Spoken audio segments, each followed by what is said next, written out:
అమ్మ కొత్తగా నవరాత్రి దీక్ష ప్రారంభించేవారు ఈ సంవత్సరం చేసుకోవచ్చంటారా? ఆ! ఈ సంవత్సరం చేసుకోవచ్చు అంటే మనకి మూఢాలు అయిపోయాయి కదా! హుహు. పూజలు చేసుకోవచ్చు. అంటే మీరు పుష్కరాలు అనే దానితో అడుగుతున్నారేమో. ఇంకా మూడాలు శుక్రమౌఢ్యాలు, గురుమౌఢ్యాలు. శుక్రమౌఢ్యాలు, గురుమౌఢ్యాలు మనకి అయిపోయాయి కదా! సెప్టెంబర్ 9కే అయిపోయింది. 7కి, 9కే శుక్రమౌఢ్యం, గురుమౌఢ్యం 2 కూడా అయిపోయాయి. హ్మ్. ఇప్పుడు మనం అక్టోబర్‌లో కదా ఉన్నాం. అవును. విజయదశమి. అందులో పుష్కర తీరంలో ఉన్నవాళ్ళు చేయొచ్చా అనేటువంటి సందేహాలు కూడా కొంతమందికి హ్మ్. కలగవచ్చు. అయితే శుభకార్యాలు చేయకూడదు గానీ పూజలు చేసుకోవచ్చు. కొత్తగా ప్రారంభించే వాళ్ళు కూడా చేయొచ్చు. కాకపోతే 2 రోజులు గడిచిపోయింది కాబట్టి పంచమి నుంచి కానీ, సప్తమి నుంచి కానీ మొదలుపెట్టి చేయవచ్చు. అయితే చేసేప్పుడు కొన్ని నియమాలు మరి వాళ్ళకి నక్షత్రానికి ఈ సంవత్సరం ఆ రోజుకి బాగుందా? బాగా లేదా? అనేటువంటివి కూడా చూసుకోవాలి. ఏటి సూతకం ఉన్నవాళ్ళు అలాంటి వాళ్ళు చేయకూడదు. హుహు. అలాగే నవరాత్రి దీక్ష చేసేవారికి ఎలాంటి ఉపదేశాలుండాలంటారు?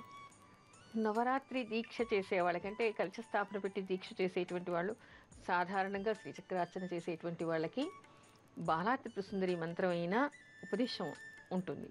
అలా కాకుండా కొంతమందికి శ్రీ విద్యోపాసన ఉంటుంది, పూర్ణ దీక్ష ఉంటుంది, నవార్ణ మంత్ర జపం ఉంటుంది, రకరకాలుగా ఉంటాయి. అయితే అందరికీ ఇలా ఉండాలని నియమం ఏమీ లేదు. హుహు. మంత్రోపదేశం ఉన్నవాళ్ళు మాత్రమే నవరాత్రి దీక్ష చెయ్యాలి అనేటువంటి నియమం ఎక్కడా కనిపించటం లేదు. బ్రాహ్మడు చేత కలశ స్థాపన చేయించి బ్రాహ్మడు చేత పారాయణలు చేయిస్తూ కూడా మీరు మీకు తోచినటువంటి పారాయణలు చేసుకుంటూ కూడా దీక్ష చేయవచ్చు. ఓహో! దీక్ష చేయడానికి మనసు భక్తి ముఖ్యం. మీకు ఆ విధి విధానాలు తెలియకపోయినా కూడా మీకు భక్తి శ్రద్ధలు ఉంటే చాలు. బ్రాహ్మడి చేత కలశ స్థాపన చేయించవచ్చు, బ్రాహ్మడి చేతనే పారాయణలు చేయించవచ్చు. మీకు తెలిసిన తోచినటువంటి పారాయణ చేస్తూ నియమనిష్టలతో దీక్షతో ఉండవచ్చు. అమ్మ విజయేంద్ర రెడ్డి అనే కాలర్ లైన్‌లో ఉన్నారు. వారితో మాట్లాడదాం. అలాగే. హలో! హలో నమస్తే అండి. నమస్తే అండి. విజయేంద్ర రెడ్డి పేరు మీద రిజిస్టర్ చేసుకున్నారు కదా? అవునండి. ఒకసారి బర్త్ డీటెయిల్స్ కన్ఫర్మ్ చేసుకుందాము. అలాగే మేడం. ఫిబ్రవరి 27, 1984 మధ్యాహ్నం 1:30 దేవరకొండలో పుట్టారు. అవునండి. ఓకే అండి. మీ సమస్య ఏంటో చెప్పండి మేడంతో. మా హస్బెండ్ గురించి తెలుసుకుందామని ఫోన్ చేశానండి. ఏం తెలుసుకోవాలా? 3 మంత్స్ వర్క్ చేస్తే 2 మంత్స్ ఖాళీగా ఉండడం అలా జరుగుతుంది. రెగ్యులర్ గా ఒకే దాని మీద చేయట్లేదు అనమాట. ఉద్యోగం లేదు.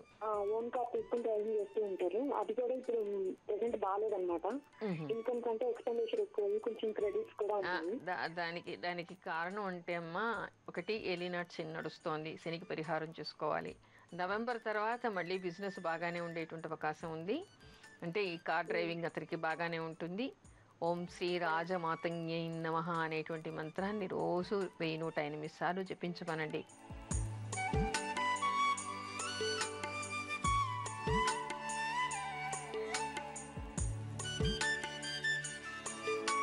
పొద్దున్న స్నానం చేసి గణపతి ప్రార్థన చేసుకుని ఆ తర్వాత ఈ మంత్ర జపం చేయమనండి. నవంబర్ తర్వాత నుంచి అతనికి బాగానే ఉంటుంది. ఓకే. మరి విన్నారు కదండి. మరి ఇప్పుడు చేస్తున్న పనినే కంటిన్యూ చేయొచ్చు అని చెప్పేసి అన్నారు. అలాగే మేడం చెప్పిన మంత్రాన్ని కూడా రెగ్యులర్గా చదువుకోమని చెప్పండి. నవంబర్ నుంచి ఇంకా బాగుంటుంది. ఆల్ ది బెస్ట్ అండి. ఓకే అమ్మ. అయితే మరి ఉపదేశాలు లేనటువంటి వాళ్ళు కలశం పెట్టకుండా కూడా ఈ నవరాత్రుల్లో పూజ చేసుకోవచ్చు అన్నమాట. చేయొచ్చు. అందరూ కలశం పెట్టాలి అనేటువంటి నియమం ఏమీ లేదు. పెట్టగలిగిన వాళ్ళు, శ్రద్ధాసక్తులు ఉన్నటువంటి వాళ్ళు పెట్టుకోవచ్చు.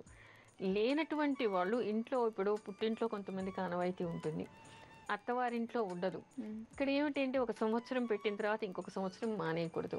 ఇప్పుడు వయసులో ఉన్నప్పుడు చిన్నప్పుడు చేస్తే ఋతుక్రమం లాంటివి ఏవైనా ఇబ్బందులు రావచ్చు. మరి తన బదులు పెట్టేవాళ్ళు ఎవరు ఉండకపోవచ్చు. లేదా చిన్న వయసులో మొదలు పెట్టాలనుకున్నప్పుడు ఇబ్బంది కలగచ్చు. లేదా వృద్ధాప్యం వచ్చిన తర్వాత చేయాలంటే కొడుకులు కోడళ్ళు కూడా తినకు ఓపిక లేనప్పుడు సహకరించాలి కదా. అలా ఉండకపోవచ్చు. అలా చాలా చోట్ల చాలా ఇబ్బందులు ఉంటూ ఉంటాయి. ఆనవాయితీ ప్రకారం వస్తుంటేనేమో అది తప్పనిసరిగా అందరూ పాటిస్తూ ఉంటారు. ఇక్కడ లేనప్పుడు అందరి సహకారం ఉండకపోవచ్చు. అలాంటప్పుడు పసుపు గౌరీని పెట్టుకుని కూడా పూజ చేయవచ్చు. అలా కాకుండా కూడా, అంటే ప్రతి సంవత్సరం అదే పద్ధతిలో చేయాల్సి ఉంటుంది. అది కూడా అలా చెయ్యలేకపోయినా అమ్మవారి పటం ఉన్న దీపారాధన చేసి హాయిగా రోజు పువ్వులతో అర్చన చేసుకోవచ్చు. కుంకుమార్చన చేయాలంటే మాత్రం పసుపు గౌరిని పెట్టుకొని చేయండి. లేదా దేవాలయానికి వెళ్ళి దేవుడి గుళ్ళో అమ్మవారి దగ్గర అక్కడ వాళ్ళు చేయిస్తుంటారు కదా, అలాగైనా కుంకుమార్చన చేసుకోవచ్చు. కుంకుమార్చన చేయాలంటే మాత్రం పసుపు గౌరిని పెట్టుకోండి.